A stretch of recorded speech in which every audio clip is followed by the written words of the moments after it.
साईनाथ महाराज की जय। श्री सच्चिदानंद सद्गुरु भरद्वाज महाराज की जय। गुरुदेव दत्त భరద్వాజ మహర్షి గారు షోడశోపచార విభూతి ముందు ఉదయ ప్రార్థన తప్పకుండా చదివేవాడు. ఉదయ ప్రార్థన, దత్తస్తుతి, గురుగీత శ్లోకాలు ఇవి అయిన తర్వాత మహర్షి గారు పూజ ప్రారంభం చేసేవారు. ఇందులో మనకు సమయాసందర్భంగా ఉదయ ప్రార్థన చెప్పుకుందాం.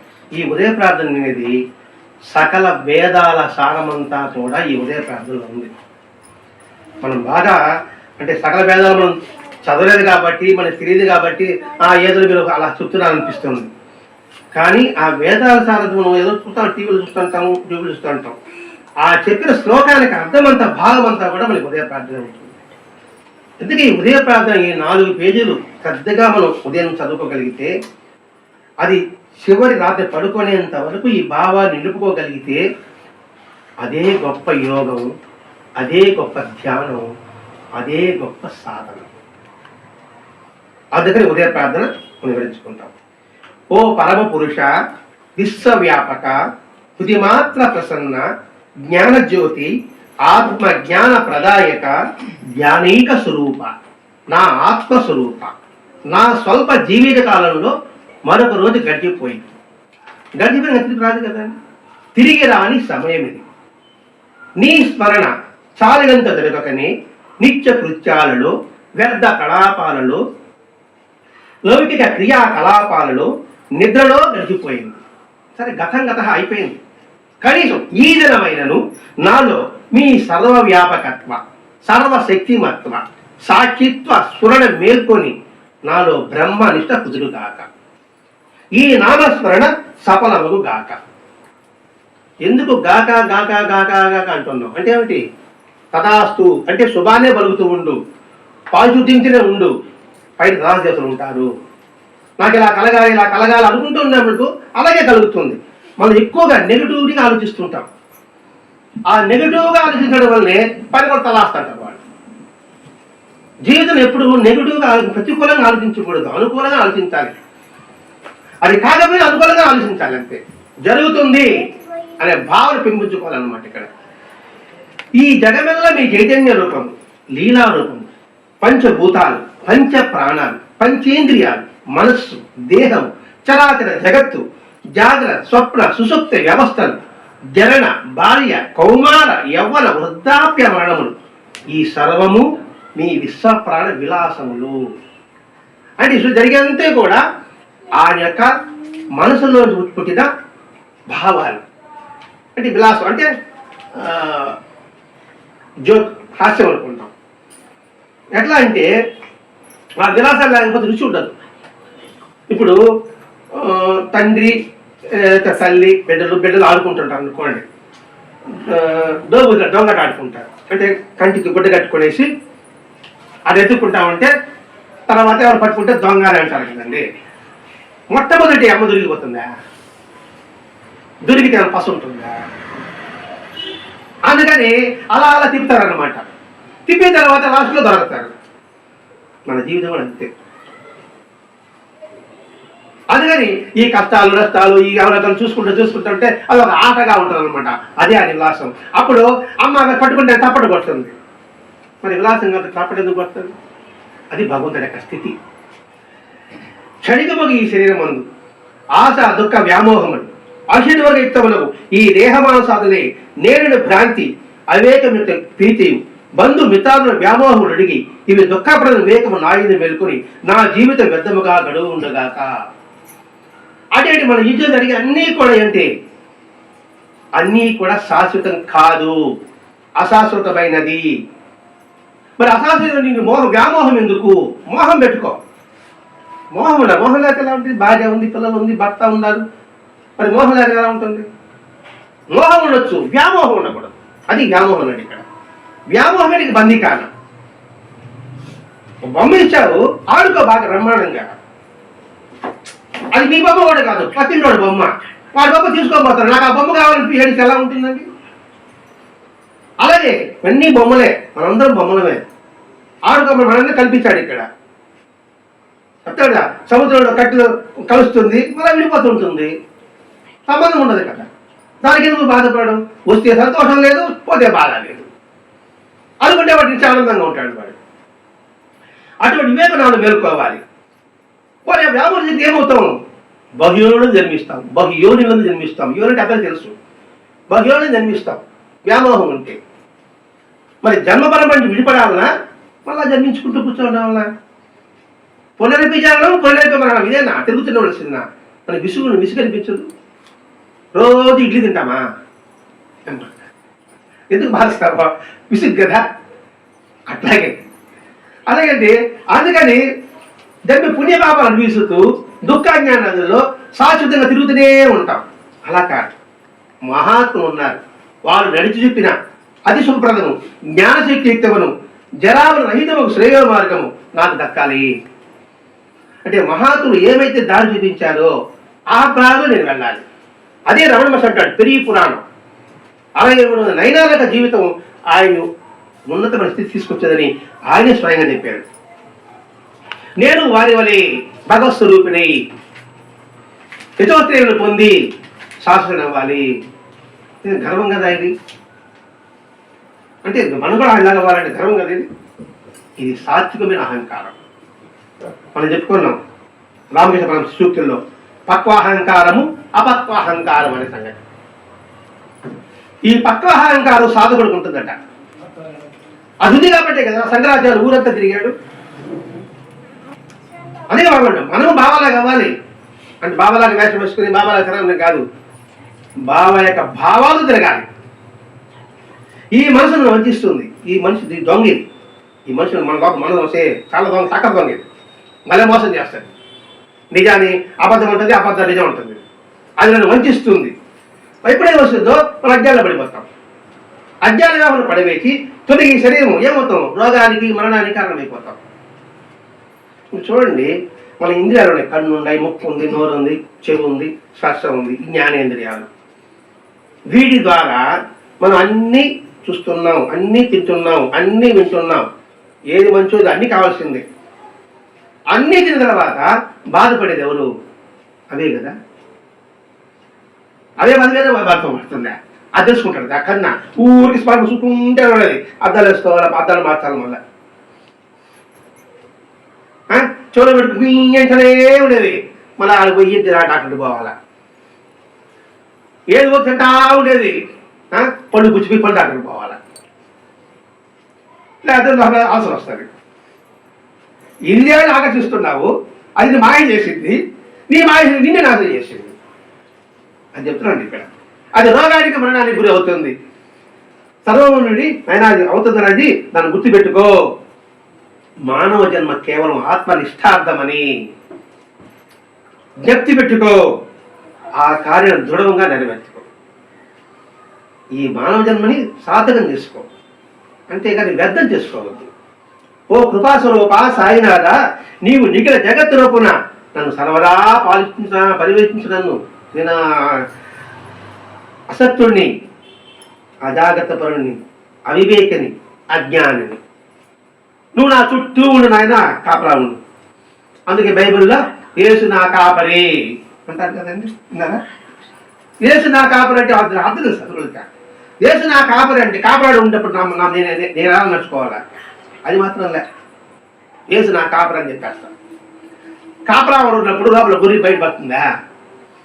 గురి అంటే మనకి చలించే మనసే. యేసు నా కాపరి అనుకోండి కాదు, నాకు దేవుడు అనుకోని గొప్ప కాదు. ఆయన ఉన్నాడు ఎరుక కలిగి ఉండడం గొప్ప. అందుకని సర్వదాన్ని పరివేషించిన ఆయన నేను అవివేకని. నీకు జగములు నీ రూపంగా నాకు కనబడాల, నాలో నిన్నే దర్శించుకోవాలి అని అనుభవించి నాకు కావేవరదా. నాలో నువ్వే ఉండాలి. నువ్వు ఉండావని ఎరుక నాకు ఎప్పుడు ఉండాలి. అదే ఆత్మసాక్షి అంటారు కదండి, నీ మనస్సాక్షి అంటారు కదండి. మనస్సాక్షి దేవుడు. మన దేహంలో అనేక మంది దేవతలు ఉన్నారు. ఇంద్రుడు మొదలుకొని, చంద్రుడు మొదలుకొని, వినాయకుడు మొదలుకొని, ఈశ్వరుడు, విష్ణువు, లక్ష్మి అందరూ మనలోనే ఉన్నారు. అది మనం గుర్తించలేకపోతున్నాం. అదే బెల్లారం చేతులు వస్తుందండి.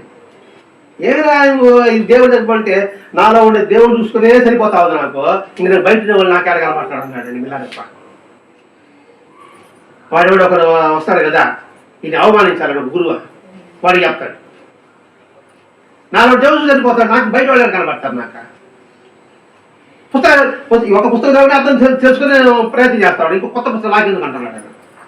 అట్లా నాలో నేను ఎల్లప్పుడూ పలుకుతుందిగా తండ్రి హెచ్చ చేసుకున్నాం. నాలో ఆ మాట వస్తే బాబా భగవంతుడి మాట ఎలా ఉంటుంది, అటువంటి మాటే రావాలి, సద్భావన రావాలి. నేను చేయ కార్యములన్నీ నీ సేవలేవు కాక. మనం ఏ కార్యం చేసినా అది భగవంతుడి సేవగా, ఇదే ధ్యానం. నే పలుకులన్నీ నీ స్తోత్రములేవు కాక.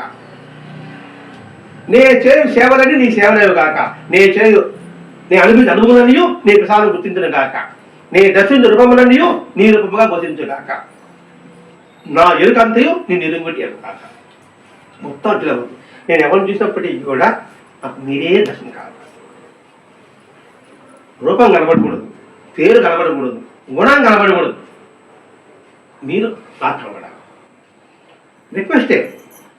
ఇప్పుడు కాళ శతకంలో దొరకటి రిక్వెస్ట్ చేసుకున్నాడు కదండి, నేను పాపినే, నేను పాపాత్ముడే, కానీ నాకు దయ కావాలా. నువ్వు ఏ ప్రాణాన్ని పుట్టించు కాక, నువ్వు క్షేమంగా పుట్టిస్తావు, దాగుడు ఇష్టం, కానీ నీ ఎందుకు భక్తి కావాలా. ఇప్పుడు గొల్లపల్లి వెంకటేశ్వరంలో వక్యమ్మ నన్ను ముళ్ళ చెట్టు కానీ పుట్టించడానికి మనిషి జన్మ ఉంటుంది దాన్ని. అదే విచిత్రంగా ఉంటుంది. మనిషి జన్మ కావాలని కోరుకోవాలా, జన్మ లేఖనాన్ని కోరుకోవాలి. ఆయన నన్ను ముళ్ళ చెట్టు కానీ పుట్టిస్తామంటాడు. ఎందుకు ముళ్ళ చెట్టు, కనీసం ఆజ్ఞానిస్తాను జనాలకని, లేకపోతే కాపలాగానే ఉంటాను ఒకరికి పంటకాన్ని. ఈ మనిషి జన్మ బట్టి వీళ్ళకి తిక్కలోడు, వీడు మనసు అటాటి వెళ్ళిపోతూ ఉంటాడు. జన్మ లేకుండా నాకు వద్దు, నేను ఎవరికైనా సహాయపడాలి, అందుకని నా ముళ్ళ చెట్టు కానీ పుట్టించండి వెంకటేశ్వరం పోయింది. అని తిరిగి చూడండి, నేను చదువుకున్నదేమో ఉన్నా అదండి. నా ఎరుక నిరుగడి అన్ని దిక్కులు ఎందు, అన్ని కాలములు ఎందు, అందరి హృదయములు ఎందు, అన్ని భూతములు ఎందు, అణువణువునందు, సకల భావనల ఎందు. చూడండి ఎందుకు చెప్తున్నాడు, అన్ని దిక్కులంతా ఆయనే ఉంటారు. ఎక్కడ చూసినా ఆయనే కనబడాలంట. కనీసం భావన కూడా అన్ని భూతములు ఎందు. ఇప్పుడు భూతములు అంటే ఏదో విరబోసుకున్న భూతం కాదండి, ప్రాణులని అర్థం ఇక్కడ. అణువణువునందు, సకల ప్రాణులందు, నాదే కణకణములందు నీ ప్రజ్ఞయే ప్రతిష్టంబుగాక. మరి ఆయన ప్రజ్ఞ లేకపోతే మనం ఊపిరి ఎలా పిలుచుకుంటామండి? నేను ఆహారం తింటున్నాను, జీర్ణం చేసేది ఎవరు? మనం చేసుకుంటున్నామా? జీర్ణమే రక్తంగా మారుతుంది, మనం చేసుకుంటున్నామా? అందుకని నువ్వు నా అక్కడే ఉన్నాయినా. సర్వజనులందు నీ భక్తి విరివిగాక. మాస్టర్ గారు వినాలి, సర్వజనులందు నీ భక్తి ఉండాలి స్వామి. ఇంతవరకు నా కోరుకున్నా. ఇప్పుడేమంటాను, అన్ని జనులు నీ భక్తి ఉండాలి, సర్వకార్యములను నీ ధర్మమే ఉండాలి. సర్వ జీవుల అభిష్టములన్నీ కూడా నిరుచేర్చినదే ఉండాలి. అంటే అందరి కోరికలు కూడా ఎలా ఉండాలి అని, ఆ కోరికలన్నీ కూడా నీ దగ్గరికి చేర్చే విధంగానే ఉండాలి. సర్వ వేదములన్నీ కూడా నీ కృపణ అది సామరస్యం గుర్తించేవాడు. ఓ తండ్రి, నా మాటలు, నా ఆటలు, నా చేష్టలు, నా తలంపులు, నా శ్వాస, నా జీవితం అంతా నీ పరంగానే ఉండాలి. అదే మాట్లాడు. జీవితంలో సాధన ఒక భాగం కాదు, జీవితం అంతా సాధనే చేస్తే. కళ్ళు తెచ్చినప్పటికీ పడుకునేంత కూడా జీవితం అంతా ఒకటి సపరేట్ ఒక గంట చేసుకోవడం కాదు. అందుకు నా మాటలని, నా ఆటలని, నా చేతలని, నా తలంపులని మొత్తం దీపరంగా ఉండాలని. నా జాగ్రత్త స్వప్న సుశుప్తి వ్యవస్థలు నేను వాటికి అన్నుడిగా లేదు. నేను కేవలం సాక్ష్యం చైతన్య స్వరూపుడిని. కలగంటున్నాం, కలగన్నా ఎలా అంటామమ్మా? మీకు కళ వస్తుందా? కలగంటారా? ఉదయం చెప్తారా? చెప్పరా? చెప్తారా కళ? ఎలా చెప్తారు? నిద్రపోతారా? ఎలా చెప్పారు అంటే, కళను చూసేవాడు లోపల ఉన్నాడు. అంటే ఇలా ఎలా చెప్పగలమండి? నేను బాగా నిద్రపోయాను అంటాడు. బాగా ఎక్కడ చూసి బాగా నిద్రపోయామనే. అలా కళ్ళు ఫ్లైట్లో పోతాము, ట్రైన్లో పోతాము, కార్లో పోతాము, ఒకటి చెప్తాము, ఒకటి కొడతాము అంటే చూసేవాడు ఒకడు ఉన్నాడని అర్థం. అది గుర్తుపెట్టుకోవాలి ఇక్కడ. ఈ చరాచర జగత్తు ఆ రూపంలో మీ చేతిలో ప్రాణశక్తినే ఉందని గుర్తింపు కలిగి మిమ్మల్ని స్మరింప చేసుకోవాలి. లౌకిక జీవి స్వల్ప ఆనందము, ఈ జగత్తు ఆనంద స్వరూపులైన మీ విలాసకారాన్ని కలని బోధించాలి. ఇప్పుడు మనం చూసుకునేవన్నీ కూడా మంచిది, అన్నీ కూడా ఆయన ఆడిస్తున్న నాటకం. అందుకే తోలుబొమ్మలాట, తోలుబొమ్మలాట తను చూపిస్తాడు. మనం బొమ్మలే చూస్తాం, ఆడించేవాడు కనబడాడు. తోలుబొమ్మలు చూశారు ఎప్పుడన్నా? వాడు కనబడాడు. ఆయన వినోదం కదా కూడా అడిగితే ఆట ఆడతాడు బొమ్మలు. అని నవ్వుకుంటున్నాం. ఈ సృష్టి అంతా కూడా ఆయన ఆడించే నాటకం. అది నాకెప్పుడు ఉండాలి. ఈ జగత్తు దేహాలకు అస్తిత్వము బ్రహ్మస్వరూపులైన మీ అస్తిత్వాన్ని ఆధారంగా కలిగిన గుర్తింపు కలగాలి నాకు. అండ్ ఈ సృష్టికి అన్నిటికీ ఆధారం మీరే మీరే మీరే మీరే అని కలగాలి. ఎట్లా అంటే బల్బు ఉంది, ట్యూబ్లు ఉంది, ఫ్యాన్ ఉంది, ఏసీ ఉంది, కానీ దాంట్లో ఉండేది ఏంది? కరెంట్. కరెంట్ లేకపోతే ఇవేమీ లేవు. కరెంట్ అనేది ధ్యాసను ఉంచుకున్నట్టుగానే జరిగే సంగతి అన్నిటికీ కూడా సూత్రధారి ఆయన అని గుర్తుపెట్టుకోవాలి. ఈ జీవితంలో కష్ట నష్టములు, సంసారం, దుఃఖమైన నా జ్ఞాపకం చేసుకోవాలి. సుఖమైన దుఃఖమైన శాశ్వతం కాదు, అశాశ్వతం అని ఎప్పుడు గుర్తుపెట్టుకున్నప్పుడు పొంగడం ఉండదు, కుంగడం ఉండదు, సంతోషం చాలా ఉండదు. సంతోషం దేనికి? బ్యాంకులో డబ్బులు డిపాజిట్ 10 లక్షలు కట్టారు, డ్రా చేసుకుంటున్నారు, ఏం సంతోషం మీకా? ఆ డబ్బు ఎవరిదా? మీదే కదా, ఎందుకు సంతోషమా? అలాగే అప్పు తీసుకున్నారు, కట్టేది ఎందుకు బాధ? మీరే ఖర్చిస్తున్నారు అని అనమాట. ఆత్మలు రోగపడినాదులు ఈ దేహం క్షణమంగనమని స్వల్పకాలం జీవుడు గట్టిగా నన్ను మార్చి మింగివేరని జ్ఞాపకం చేసి నన్ను ఆత్మ బతుకు లాగాలి. మనం చూస్తుంటాం, చావులు చూస్తుంటాం. ఆ చావులు చూసిన తర్వాత ఓహో ఇదంతా క్షణగరమైనా అని గుర్తుపెట్టుకున్నప్పుడు మంచి పనులు చేయగలుగుతాడు. శవాన్ని తీసుకుపోతాంటారు అనుకోండి, ఎందుకు మనం ముందు పోవద్దు అంటే ఎలా పొమ్మంటారా? శవానికి ముందు పొమ్మంటారు. మనం ఏమన్నా చెప్పండి. అది తర్వాత నువ్వే పోయేది, అది ఎక్కడ ముందుకు పోతావు, రెస్ట్ పోస్ట్ ఇదే. కాకపోతే వెయిటింగ్ లిస్ట్లో ఉండవు అంతే. తర్వాత ఆర్ఎస్కి వస్తావు, ఆ తర్వాత కన్ఫర్మ్ అవుతాడు. ఎప్పుడో తెలియదు. ట్రైన్ అయితే తెలుసు, కంప్యూటర్ చూసుకుంటాడు. ఇది మాత్రం ఎప్పుడో తెలియదు, కానీ వెయిటింగ్ లిస్ట్ మాత్రం ఉంది. ఆర్ఎస్ ఎప్పుడు తెలియదు, అది కన్ఫర్మ్ అవుతాడు అని గుర్తుపెట్టుకోరు. ఆయన అవస్థాత్రయంలో దశాదృష్టంలో నాదే వివిధంగా ఉండుట.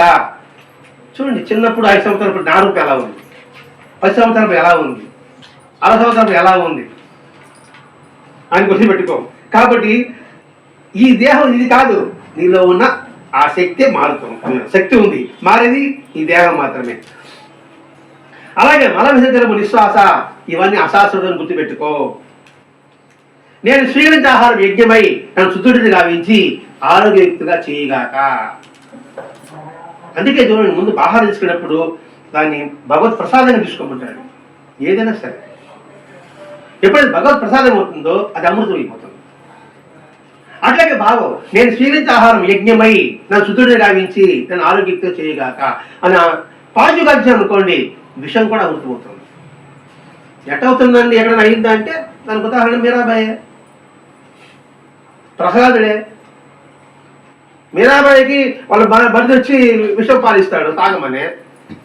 ఆయన మామూలుగా ఏం చేసినా కూడా ముందు కృష్ణుడికి నివేదించి తాగుతుంది. కృష్ణుడికి నివేదించింది, తాగింది, ఏమైనా అమృతం అయిపోయాడా? ఆ భావన నిలుపుకో. ఈ జగత్తు సర్వము అవధూత 24 మంది గురువుల రూపమున ప్రబోధం వచ్చి తిన్నా నాకును గురువుపై వివేకం ఇచ్చుగాక. ఇది వచ్చి 24 మంది గురు చిత్తంలో ఉంది. బాబాయ్ చెప్పాడా? 24 గురువులు చెప్పలా. ఇది సృష్టి అంతా గురు స్వరూపమే. చూస్తే సృష్టి అంతా కూడా గురు స్వరూపమే. ఆ స్వరూపం ద్వారా నీకు ప్రతి ఒక్కరి బోధ తెలుస్తూ ఉంది, మనం గ్రహించలేకపోతున్నాం అంతే. ఈ ప్రపంచంలో మహనీయులు నాకు జ్ఞాపకం ఉండాలి. ఉంటే సరిపోదు, సరైన మార్గమును తుడిసేపైన మరవనీయకుండా వాళ్ళు నాకు చేయాలి. ఎంతమంది మహాత్ములు ఉన్నారు, వాళ్ళందరూ కూడా తుడిసేపోయిన అంతే వెంట్రుకల కోటే భాగం కూడా నాకు బరువు రాకూడదు. దృశ్యాదృశ్యగతలందరూ వ్యక్తాల రూపంలో పనిచేయు ప్రకృతి స్వరూపులకు దేవతలందరూ నా యందు ప్రసన్నులై నా జీవితమును మీ ధ్యానములో సమిధిగా అర్పించుటకు సదా తోడ్పడుతుంది కాక. దృశ్యాదృశ్యములో వ్యక్త రూపంలో కనబడి కనబడకుండా, వ్యక్తమై వ్యక్తం కాకుండా మనకి ఏ శక్తి కనబడతామండి? ప్రకృతిలో ఏది కనబడదు. అటువంటి శక్తి స్వరూపులు దేవతలందరూ నా యందు అనుగ్రహం కలగాలి, ప్రసన్న అవ్వాలి. ప్రసన్నైతే నా జీవితమును మీ ధ్యానం దగ్గరలో సమిధిగా అర్పించటకు వాళ్ళు నాకు సహాయం చేయాలి. ఇవన్నిటికంటే కూడా నిద్ర, సూర్యుడు రాకముందే నిద్రలేసి ఆయన ఆహ్వానించి సూర్యుడు ఒక నమస్కారం పెట్టామంటే మన జన్మ ధన్యం. కానీ సూర్యుడు వచ్చేప్పుడు వస్తాడు, మనం లేచేటప్పుడు మనం లేస్తాం. నా పొట్టి కాదు, సూర్యుడే మన స్థితికర్త. ఒక గొప్ప ఆయన వస్తాడని ఇంటికి వస్తాడు, మరి ఎలా ఉంటామండి? ముందుగా నిద్రలేస్తామా, లేటుగా నిద్రలేస్తామా? మరి ఈ శరీరం నిలవడానికి కారకుడు సూర్యుడు. మరి ఆయన రాకముందే మనం నిద్రలేయాలి, వారిని బుక్ చేయాలి, దీపం పెట్టాలి. ఈ 3 చేసినా కూడా పెద్ద యోగం, ఇది పెద్ద సాధన. ఏమంటావు? కరెక్టేనా? రైట్. కాబట్టి రేపటి నుంచి మనం ఉదయాన్నే 8 గంటలకు లేస్తాం. ఇంతటి భావం ఈ ఉదయ ప్రార్థన ఇచ్చాడండి. పూజ ప్రారంభిద్దాం.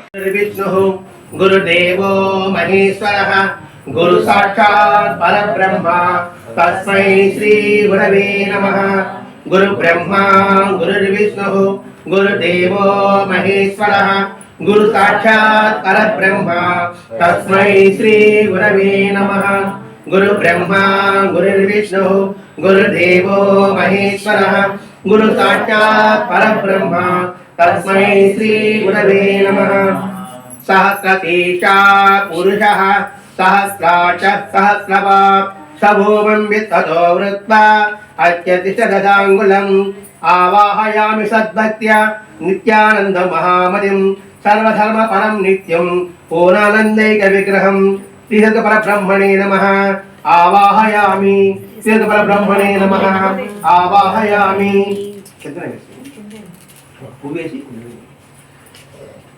పురుష ఏవేదకం సర్వం యద్భూతం యచ్చ భవ్యం ఉదాముదత్వసేతానః యదన్నేనాతిరోహతి.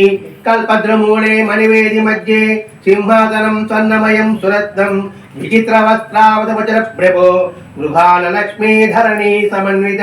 శ్రీహత పరబ్రహ్మణే నమః ఆసనం సమర్పయామి. శ్రీహత పరబ్రహ్మణే నమః ఆసనం సమర్పయామి.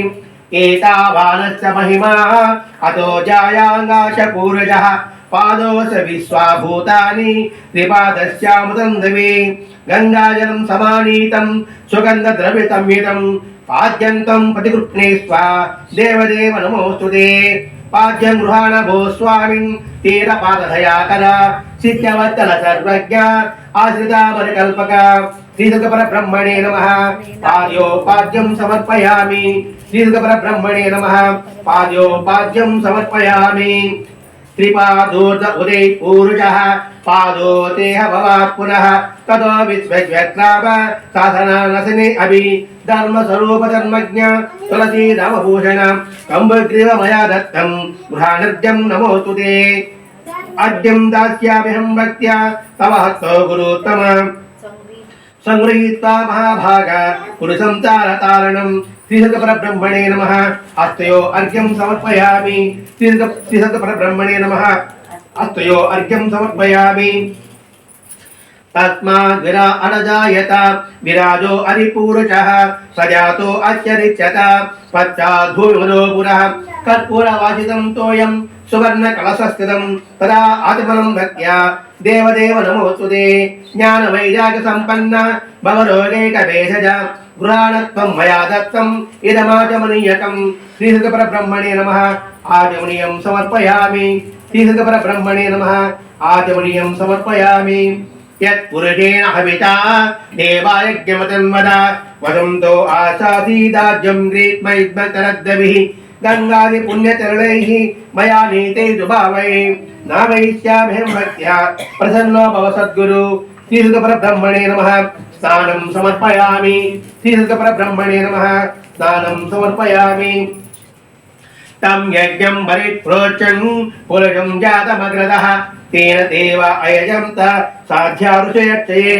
స్వర్ణాంచలం చిత్ర విచిత్ర శోభితం కౌశేయుగ్మం పరికల్పతం మయా దామోదర ప్రావరణం గృహాణ మాయాతల ప్రాగ్ దివ్య రూప. శ్రీహత పరబ్రహ్మణే నమః వస్త్రయుగ్మం సమర్పయామి. శ్రీహత పరబ్రహ్మణే నమః వస్త్రయుగ్మం సమర్పయామి. తస్మాదజ్ఞా సర్వః సమృతం ముషదాజ్యం పదోగం స్థాగం శక్తే వాయవ్యా ఆరణ్యాం గ్రామ్యాక్షయే. తం తం తన్మన్మయా భక్త్యా బ్రహ్మసూత్ర వినిర్మితం దాస్యామి ధరణార్థం వై గృహాణ బ్రహ్మ విద్వరా. శ్రీహత పరబ్రహ్మణే నమః యజ్ఞోపవీతం సమర్పయామి.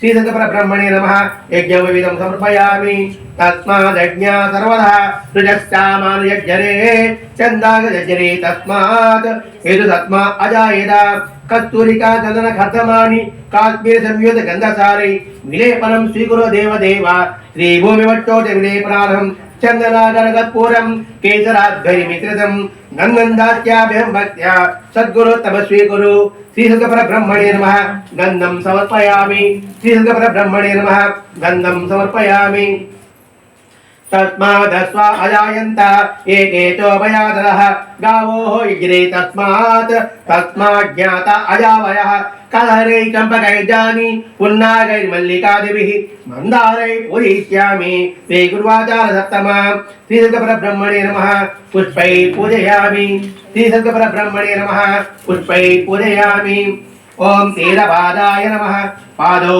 पूजयामि ओम बलाय नमः जंगे पूजयामि ओम आधारभूताय नमः जानुनी पूजयामि ओम विषप्रभूजिताय नमः बोरू पूजयामि ओम जितेन्द्रियाय नमः गुह्यं पूजयामि ओम चितप्रज्ञाय नमः कटिं पूजयामि ओम मितासनाय नमः उदरं पूजयामि ओम विशालवक्षाय नमः वक्षस्थलं पूजयामि ओम शुद्धहृदयाय नमः हृदयं पूजयामि ओम शिष्यवत्सलाय नमः स्थलो पूजयामि ओम आत्मोद्धारकाय नमः भुजौ पूजयामि ओम दानहस्ताय नमः हस्तौ पूजयामि ओम कम्बुकण्ठाय नमः कण्ठं पूजयामि ओम प्रसन्नवदनाय नमः मुखं पूजयामि ओम मृदुवाचनाय नमः जिह्वां पूजयामि ओम करुणादरनिधे नमः नेत्रौ पूजयामि ओम शास्त्रानुसारिणे नमः कर्णौ पूजयामि ओम सर्वज्ञाय नमः सर्वलिंगानि पूजयामि ओम समसद्गुरु श्री साईनाथाय नमः ओम गुरुदेव दत्तात्रेयाय साईनाथाय नमः ओम विश्वप्राणाय साईनाथाय नमः ओम पंचभूतात्म स्वरूपाय नमः ओम प्राणलिंग स्वरूपाय नमः ओम विश्वलिंगाय नमः ओम बहिरंतर्व्यापिने नमः ओम देहद्ध वृद्धि व्यापस्तेजो वायुराकाश स्वरूपाय नमः ओम चिद्रूपाय नमः ओम चैतन्यलिंगाय नमः ओम सर्वव्यापिने नमः ओम दिगंबराय नमः ओम केवलाय नमः ओम विश्वसाक्षिणे नमः ओम सर्वजीव स्वरूपाय नमः ओम नामरूपरहिताय नमः ओम सर्वनाम रूपिणे नमः ओम विश्वरूपाय नमः ओम विरूपाय नमः ओम विरूपाक्षाय नमः ओम निर्गुणाय नमः ओम निश्चलाय नमः ओम चंचलाय नमः ओम अरिषद्वर्ग विनाशकाय नमः ओम दृश्याय नमः ओम दृग्रूपाय नमः ओम हृदयाय नमः ओम सर्वलोकात्मकाय नमः ओम सर्वलोकसाक्षिणे नमः ओम सर्वदेवता स्वरूपिणे नमः ओम आकाशगमनाय नमः ओम गमनागमनरहिताय नमः ओम सर्वस्थिताय नमः ओम सन्मात्राय नमः ओम सर्वाधाराय नमः ओम नादनाथाय नमः ओम योगाय नमः ओम योगीश्वराय नमः ओम योगयोग्याय नमः ओम योगगम्याय नमः ओम सर्वयोगी स्वरूपिणे नमः ओम सिद्धिदाय नमः ओम सिद्धाय नमः ओम सिद्धियोगिने नमः ओम सिद्धराजाय नमः ओम सकल सिद्ध स्वरूपाय नमः ओम सिद्ध संकल्पाय नमः ओम सर्वसिद्धि सेविताय नमः ओम सर्वसिद्ध सेविताय नमः ओम विघ्नराजाय नमः ओम विघ्नहन्त्रे नमः ओम विचित्रवेशाय नमः ओम चित्तकाञ्चल्य विनाशकाय नमः ओम चित्तसाक्षिणे नमः ओम वेदवर्जिताय नमः ओम कृपाकटाक्ष स्वरूपाय नमः ओम कृपानिधये नमः ओम करुणामूर्तये नमः ओम समदर्शिने नमः ओम आत्मदर्शिने नमः ओम परमात्मस्वरूपाय नमः ओम वज्ररूपकयज्ञपुते नमः ओम सकालवक्षदात्रे नमः ओम सधर्म संरक्षकाय नमः ओम सदाचार विग्रहाय नमः ओम आचारवर्जिताय नमः ओम रोग निवारणे नमः ओम सर्वशास्त्र स्वरूपिणे नमः ओम सर्वाचार संसेविताय नमः ओम वेदवेद्याय नमः ओम वेदात्मने नमः ओम वेदकर्त्रे नमः ओम वेद संरक्षकाय नमः ओम यज्ञपुरुषाय नमः ओम यज्ञाय नमः ओम यज्ञभोक्ते नमः ఓం యజమానే నమః. ఓం ధ్యానయజ్ఞాయ నమః. ఓం ధ్యానయజ్ఞాయ నమః. ఓం బోధయజ్ఞాయ నమః. ఓం భక్తియజ్ఞాయ నమః. ఓం సృష్టియజ్ఞాయ నమః. ఓం చిదగ్నికుండాయ నమః. ఓం విభూతయే నమః. ఓం లీలాగ్రబ్రహ్మాండమండలాయ నమః. ఓం సంకల్ప సర్వలోకాయ నమః. ఓం ఆహారాయ నమః. ఓం నిరాహారాయ నమః. ఓం తీరపాదాయ నమః. ఓం తీరపాలకాయ నమః. ఓం తీర్థకృతే నమః. ఓం త్రికాలజ్ఞాయ నమః. ఓం కాలరహితాయ నమః. ఓం దృగ్దృశ్య వేదవర్జితాయ నమః. ఓం ప్రణవాయ నమః. ఓం శబ్దరూపిణే నమః. ఓం దేవదేవాయ నమః. ఓం దేవాలయాయ నమః. ఓం సర్వధర్మ సంసేవితాయ నమః. ఓం సర్వధర్మ సంస్థాపకాయ నమః. ఓం ధర్మస్వరూపాయ నమః. ఓం అవధూతాయ నమః. ఓం లీలామానుష విగ్రహాయ నమః. ఓం లీలా విలాసాయ నమః. ఓం శుచిమాత్ర ప్రసన్నాయ నమః. ఓం షిరిడీ నివాసాయ నమః. ఓం ద్వారకామాయ నిలయాయ నమః. ఓం భక్తభారభృతాయ నమః. ఓం సమసద్గురు శ్రీ సాయినాథాయ నమః. ఓం సమసద్గురు శ్రీ భరద్వాజాయ నమః.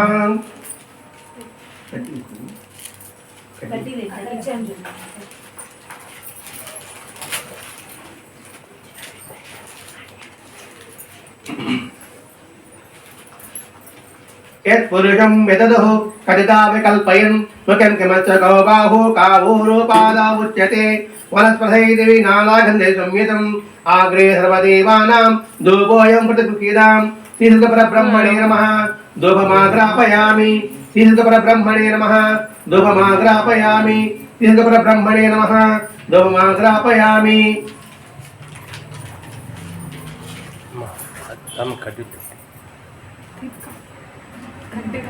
బ్రాహ్మణోపమాధి బహురాజన్య ప్రదః ఊర్ధ్వైత్య పద్భాగ్యం శూద్రో అజాయత జ్ఞానజ్యోతి స్వరూపత్వం ఆత్మజ్ఞాన పదాయక ఉదవత్యాముదం దీపం దాసామి స్వీకురు ప్రభో.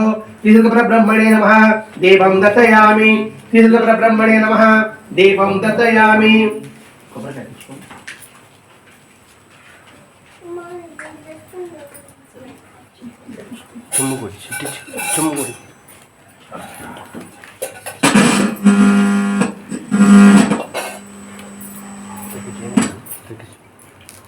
దీపం అయిన తర్వాత నైవేద్యం.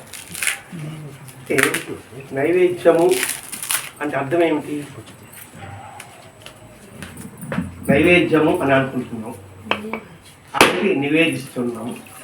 ఏమి నివేదిస్తున్నాము? ఏమి నివేదించాలి అంటే మన బాహ్య వస్తువులే మనం నివేదిస్తున్నాము. ఇక్కడ నివేదన అంటే మన భావాన్ని ఉదయం చెప్తున్నామే, ఆ భావాన్ని నివేదన చేయడమే నైవేద్యం. ఎటువంటి భావాలు ఉపయోగిస్తున్నాం? నాలో ఎటువంటి భావాలు కలుగుతున్నాయి, ఈ భావాన్ని కలిగించు. కాబట్టి ఒక రిక్వెస్ట్, మనం ఏదైనా ఒక ఆఫీస్ పని కావాలంటే మనం అప్లికేషన్ పెట్టుకుంటాం కదా, రిక్వెస్ట్ లెటర్ పెట్టుకుంటాం కదా, భగవంతుడికి రిక్వెస్ట్. ఇప్పుడు ఈ పదార్థాలన్నీ కూడా నీకు ప్రకృతి సహజంగా వచ్చిన పదార్థాలని నీకు నివేదన చేస్తున్నాను. అంటే ఏంటి? ప్రకృతి అంటే పంచభూతాలు, భూమి, నీరు, ఆకాశము, అగ్ని, వాయువు. వీటి ద్వారా వచ్చిన దాన్ని, ఈ పంచప్రాణాలని నీకు నేర్పిస్తున్నాను. అది నివేదన. అలా అయిన తర్వాత దాన్ని మనం ఏమనుకుంటున్నావు? ప్రసాదం అనుకుంటున్నాం. ముందేమో నివేదన, తర్వాత అక్కడికి వెళ్ళగానే అది ప్రసాదం అవుతుంది.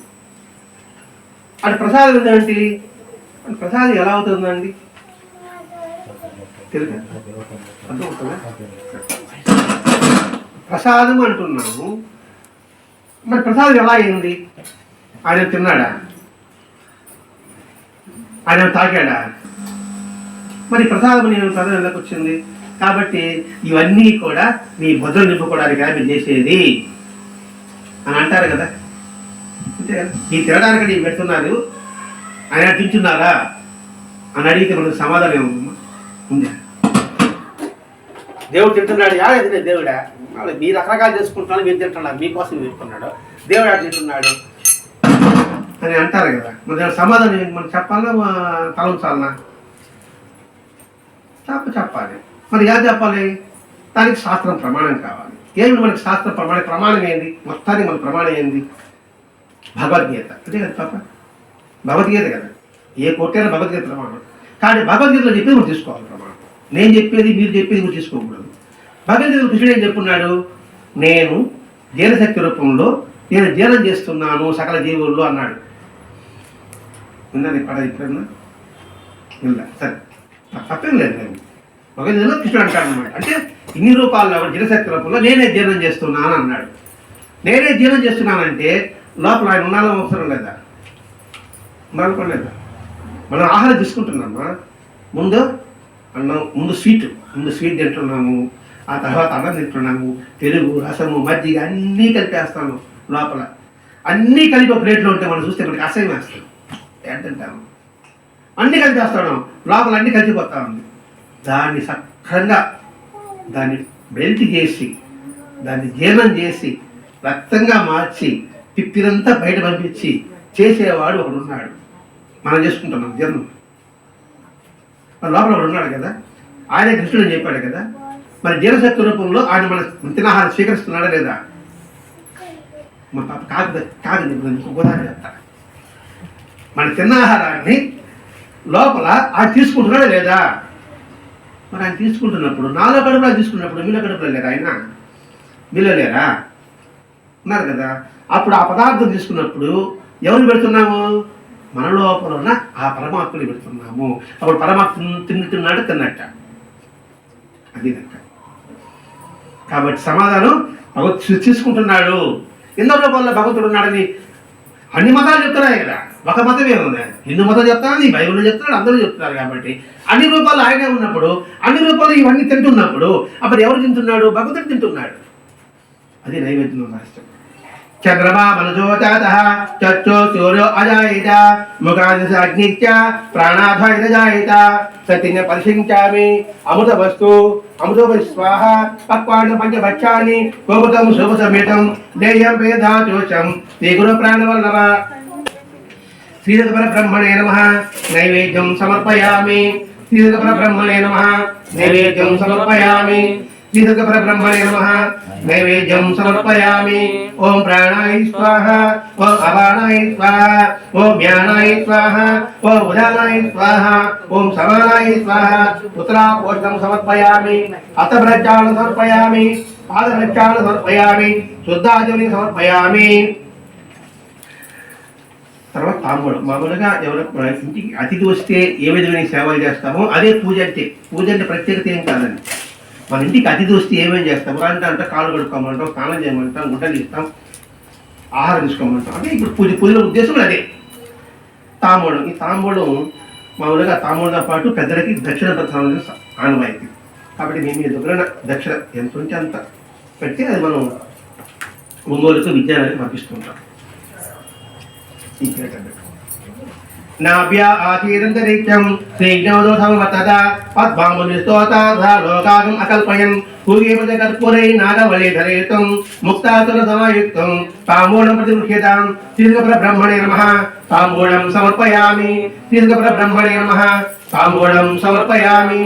శ్రీర్గపర బ్రహ్మణే నమః తాంబూలం సమర్పయామి. సప్తాశాదన్ పరదయః త్రిసప్తమీదస్తా దేవాయ యజ్ఞం తన్వాన అబద్ధం పురుషం వదం నేరాజన జ్ఞానదీప సద్గుణాకర పురయిత్వా మనోవాంఛం స్వీకురు భజన ప్రియ. మంగళం జ్ఞాన సంపన్న మంగళం సుజన ప్రియ మంగళం జగదుద్ధార మంగళం యశోత్తమ. శ్రీదుర్గపర బ్రహ్మణే నమః నీరాజనం సమర్పయామి. శ్రీదుర్గపర బ్రహ్మణే నమః నీరాజనం సమర్పయామి.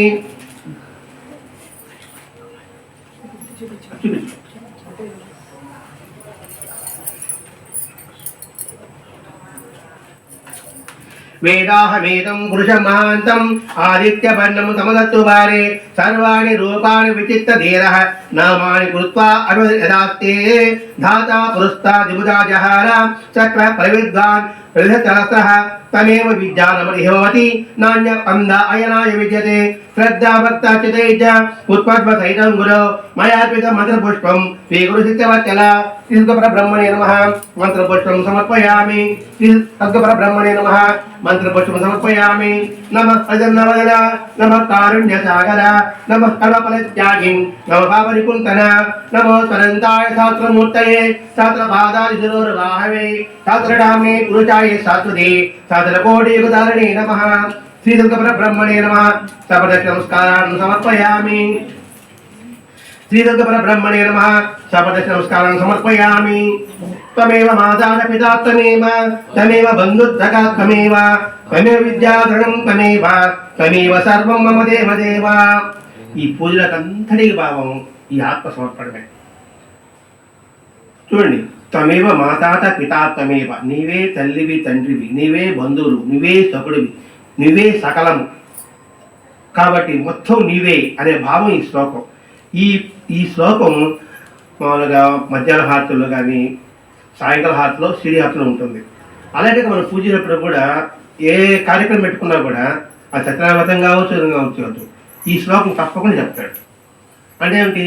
అన్నీ మీరే, అన్నీ మీరే అనే భావన ఉన్నప్పుడు మనం తల్లిదండ్రుల పట్ల ఎలా ఉండాలి, అన్నల పట్ల ఎలా ఉండాలి, బంధువుల పట్ల ఎలా ఉండాలి. ఎందుకంటే అన్ని రూపాలు ఉండేది ఆయనే. అని ఇక్కడేమో పూజ చేస్తున్నాం, పలుకుతున్నాం, కానీ ప్రవర్తనలో తేడా వస్తుంది కదా. తేడా వస్తున్నప్పుడు భగవంతుడు ఎలా అంగీకరిస్తాడు? అందుకని ఈ మొత్తం ఆధ్యాత్మిక అంతటికి మూలం ఈ శ్లోకంలో ఇమ్మడబడి ఉంది. అందుకని ప్రతిరోజు ఈ శ్లోకాన్ని గుర్తుపెట్టుకున్నా కూడా సరే. తల్లి తండ్రి అంటే తర్వాత అత్తమామ వస్తారు. ఎందుకంటే తల్లిదండ్రుల తర్వాత అత్తమామలే. తండ్రి కాకపోతే అన్న తండ్రి, శాస్త్రం అది చెప్పింది. కాబట్టి అన్నదమ్ముల పట్ల, తల్లిదండ్రుల పట్ల, సరుల పట్ల, స్నేహితుల పట్ల అన్నింటిలో నీవే ఉన్నావనే భావాన్ని నింపుకొని నీవే సర్వస్వము అనే భావాన్ని తెలియజేసుకోవడమే ఈ శ్లోకం అర్థం. త్వమేవ మాతా పితా త్వమేవ త్వమేవ బంధుస్తకా త్వమేవ త్వమేవ విద్యాధరణం త్వమేవ త్వమేవ సర్వం మమ దేవదేవ. శ్రీదుర్గపరబ్రహ్మణే నమః. ఆత్మసమర్పణం సమర్పయామి. శ్రీదుర్గపరబ్రహ్మణే నమః. ఆత్మసమర్పణం సమర్పయామి. శ్రీదుర్గపరబ్రహ్మణే నమః. ఛత్రమాఛాదయామి, చామరం వీజయామి, నృత్యం దర్శయామి, ఆందోళికానారోహయామి, అశ్వానారోహయామి, గజానారోహయామి, సమస్త రాజోపచార దేవోపచార శక్త్యుపచార భక్త్యుపచార పూజాం సమర్పయామి. సర్వం శ్రీ పరమేశ్వరార్పణమస్తు.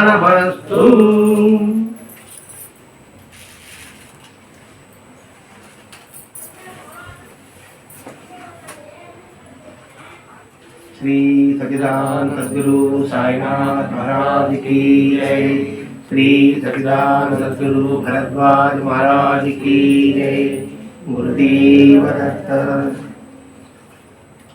వరదరాజ భాష్య గారి కృతజ్ఞతాపూర్వంతో మనం 16 ఉపచారాలతో ఆయనకి నివేదన చేసుకున్నాం.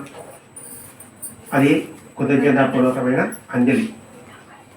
అంటే మన జీవితానికి ఒక దిశానిర్దేశం చేసిన ఆ మహానుభావుడు.